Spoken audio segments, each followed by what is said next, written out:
T-62A is considered to be one of the best Tier 10 medium tanks.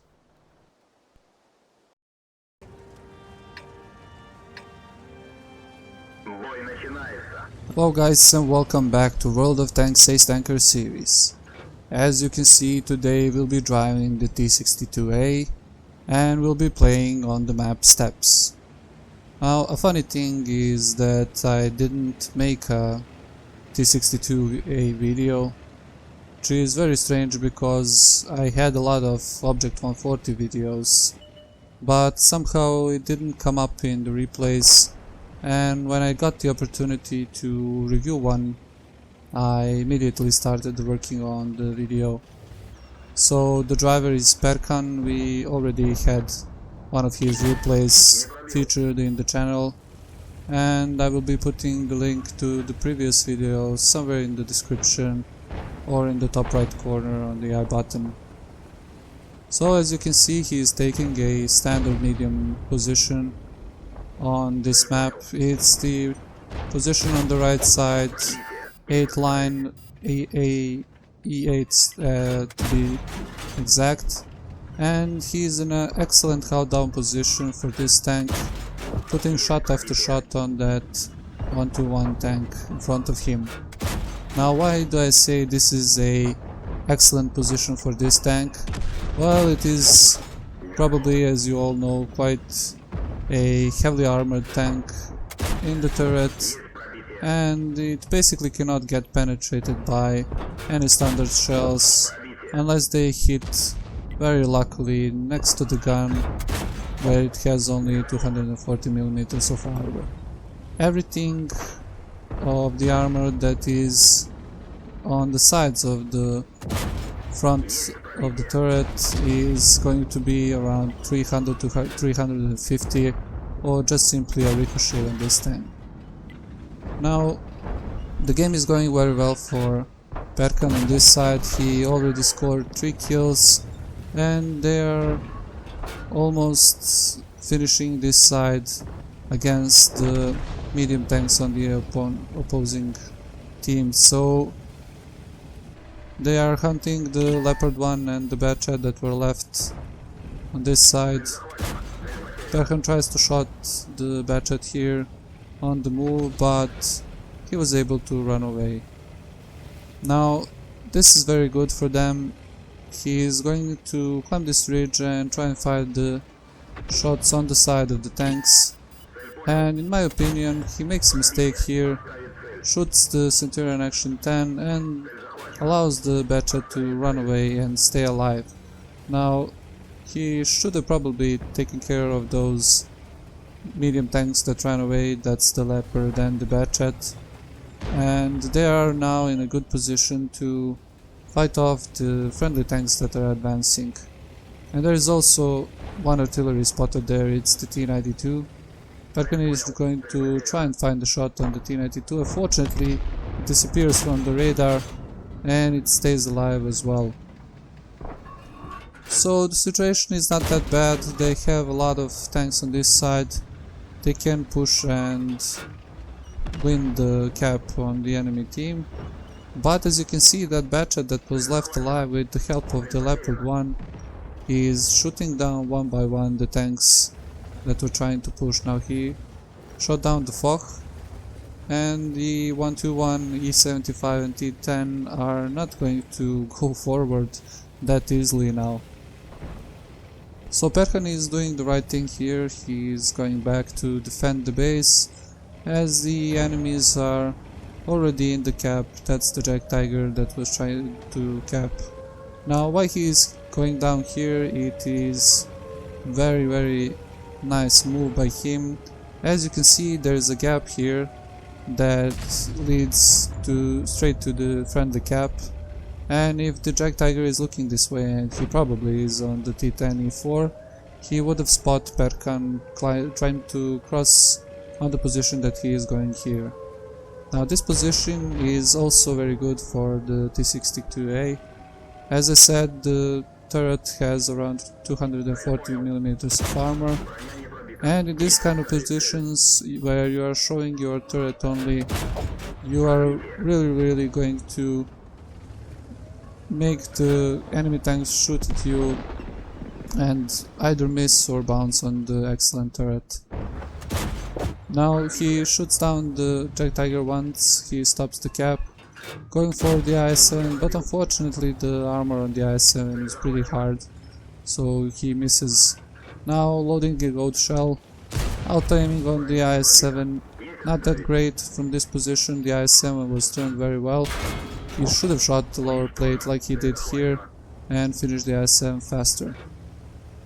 Now look at the remaining friendly tanks that are on the, that were pushing on the A position. Now they got shot down, and that Batchet is still alive and he is harassing the E4. Fortunate shot there by Perkan on the move on the Batchet.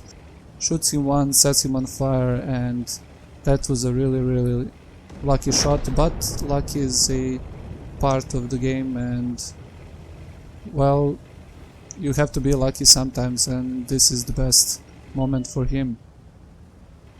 So the artillery is foolishly trying to hunt down this AMX 1319. He should have stayed unspotted and leave the hunting to the Perkan and, well, basically leave the hunting to Perkan and stay alive.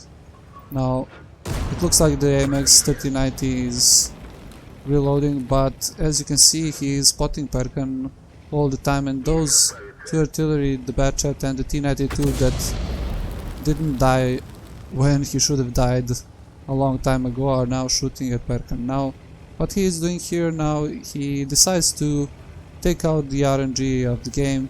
He is going for the T-92 and the Batchet, and if he takes them out he will be alone against two tier 8 light tanks. Now the good thing that's going for the light tanks is they probably have the better view range than the T-62A, but T-62A is a tier 10 tank and it will be really hard for them to take it out. So he needs to take out the artillery and remove the RNG from the game. Now he finds the T-92, goes for the last known position of the Batchet, but it looks like the Batchet has run away and shooting at Perkan every time that he has the shell. Now we know that the AMX 1319 just shot the artillery and is on the hunt, probably on the A position, and we don't know where the WZ-132 is.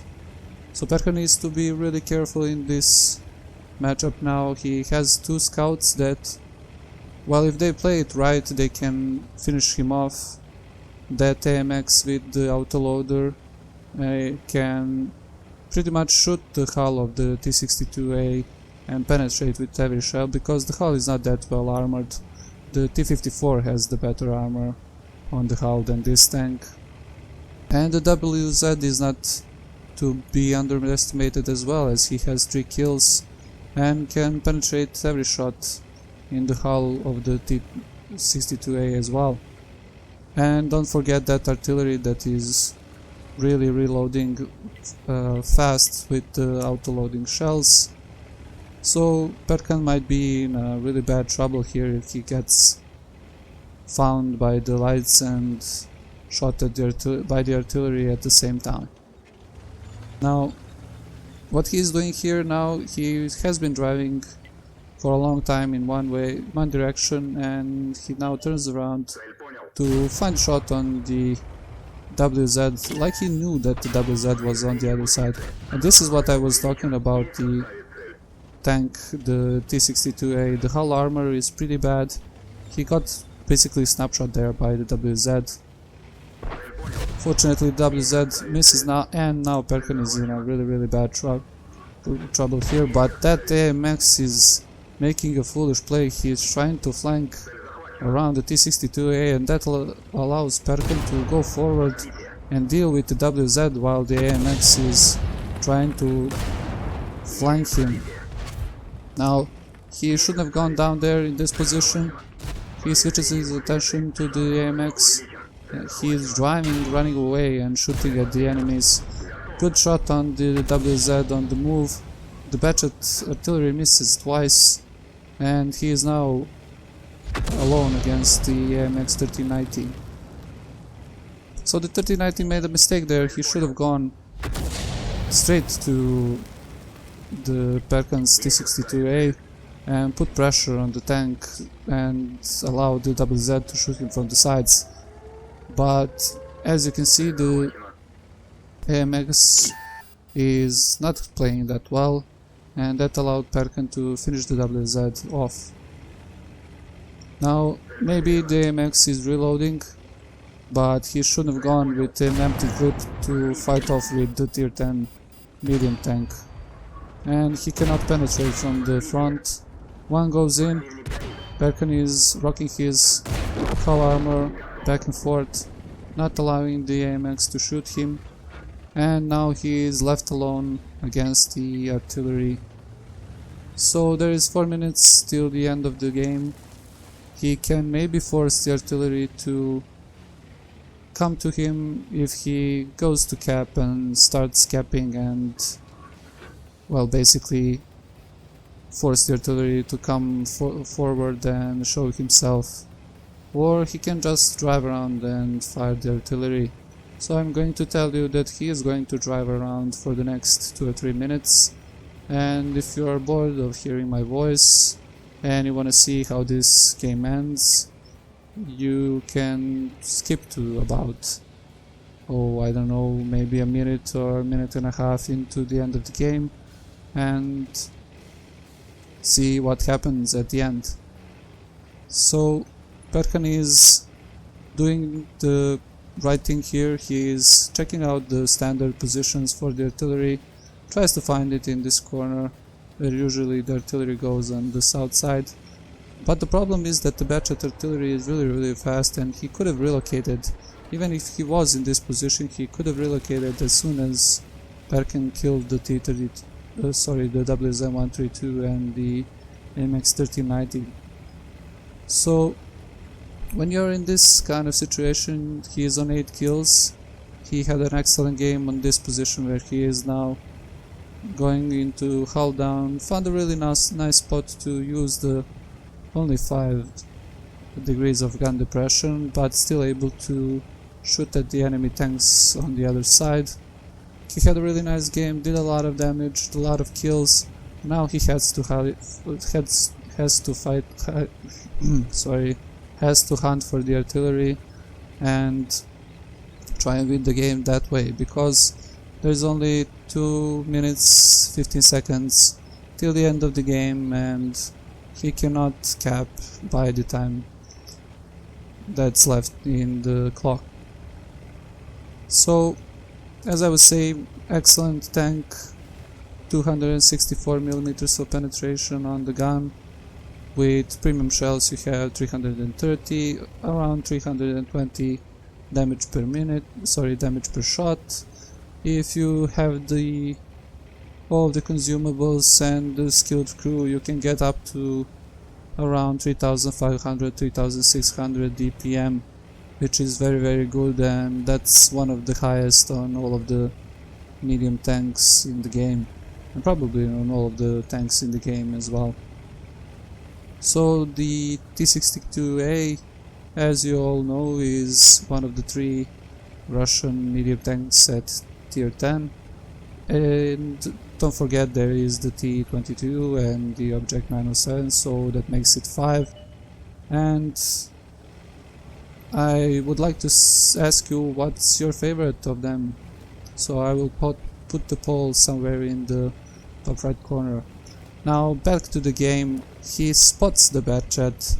This was a really lucky find by Perkan here.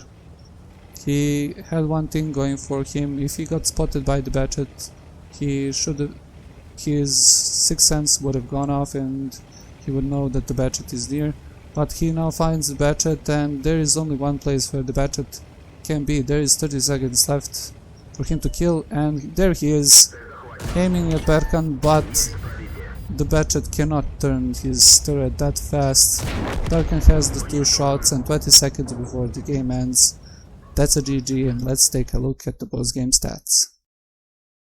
As you can see, Perkan had a really nice game here. He got a couple of medals like Bruiser, Arsonist, Duelist, Fire for Effect, a Radley-Walters Medal for killing 9 tanks, High Caliber Medal, a Top Gun Medal, and of course the Master Badge Ace Tanker. On the team score sheet we can see that he scored 1410 experience, and with that much experience he had 6000 damage and 9 kills. On detailed report we can see that he fired 38 shots, of which 28 hit the target and 23 penetrated. He also fired quite a lot premium shells, and with the standard account he lost around 18,000 credits. All in all, this was a really nice game. Little bit lucky there to find the artillery at the end, but it doesn't take off from the excellent gameplay that he had for the entire game, and handling those light tanks and the artillery barrage at the end was really great. I hope you guys enjoyed this one, and I see you in the next. Thank you all for watching. If you didn't like the video, drop a dislike or leave a comment how I can improve the channel. And if you liked the video, hit the like button, share and subscribe for more content, as it really helps me out a lot. And also don't forget to follow me on Facebook, Twitter and Google Plus to get the new content first, every Monday, Wednesday and Friday. And if you're wondering what to watch next, hit the little I button in the top right corner and it will lead you to another video. See you guys next time.